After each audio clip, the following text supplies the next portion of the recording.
Então há um prejuízo muito grande quando essa antecipação acontece de maneira tão exorbitante, como tem acontecido até das eleições de 2026, alguns nomes que circulam nesse cenário. O principal assunto da semana no meio político tem sido essa especulação em torno da governadora Raquel Lira sair do atual partido, PSDB, para ingressar no PSD.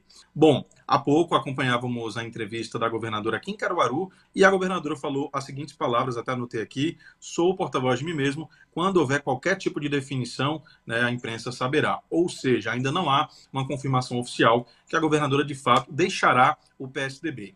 Bom, onde falava sobre o ingresso da governadora Raquel Lira, né, um histórico, no ano de 2016 no PSDB. Ela era deputada estadual na época, era a candidata natural à disputa em Caruaru, né, na prefeitura, no ano de 2016. O PSB não concedeu a legenda e a governadora foi abraçada, abrigada no PSDB. E a governadora falou isso na última semana, durante participação em entrevista no Canal Livre, na Rede Band, né, na TV Band, exatamente sobre essa gratidão que ela tem ao partido. Mas ela não poupou críticas em relação hoje ao posicionamento do PSDB. Por isso que muitas vezes há essa especulação que a governadora deve sair do PSDB.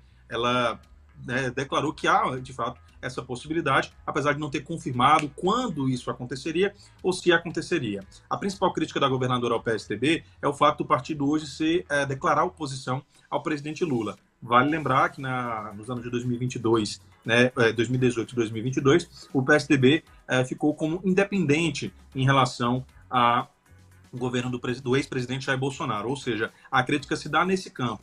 De toda forma, a governadora mostrou uma insatisfação com o partido, já havia em outro momento demonstrado, e há essa especulação que ela deixe o PSDB e possa ingressar em outro partido para a disputa das eleições de 2026.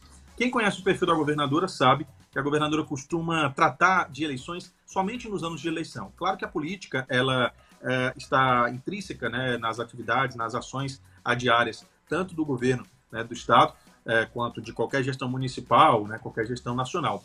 Mas esse perfil mais técnico que a governadora aplica, principalmente no seu secretariado, faz com que a discussão, ou seja, o campo, de fato, do debate político político eleitoral deve ficar de fato para o ano de 2026. O PSD seria um bom partido por algumas razões, é a isso que eu me refiro agora. A primeira razão é que Gilberto Kassab, né, hoje o presidente nacional do partido, maior liderança do PSD, é uma pessoa que tem uma relação com a governadora Raquel Lira, a admira, né, e já deu declarações nesse sentido.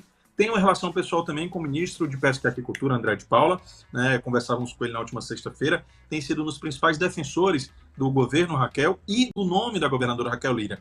O PSD hoje tem 3 ministros no governo Lula, um deles André de Paula, mas não é base do governo, apesar de dar sustentação no Congresso Nacional em relação às votações.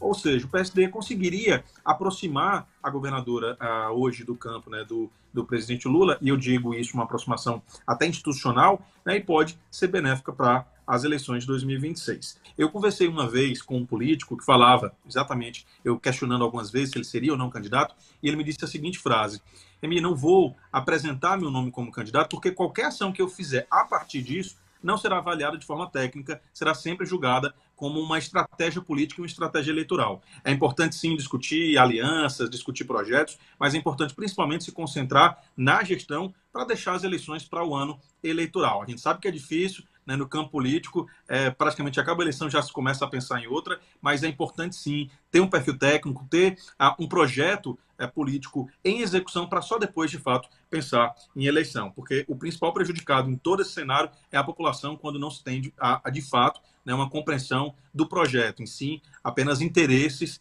né, eleitorais.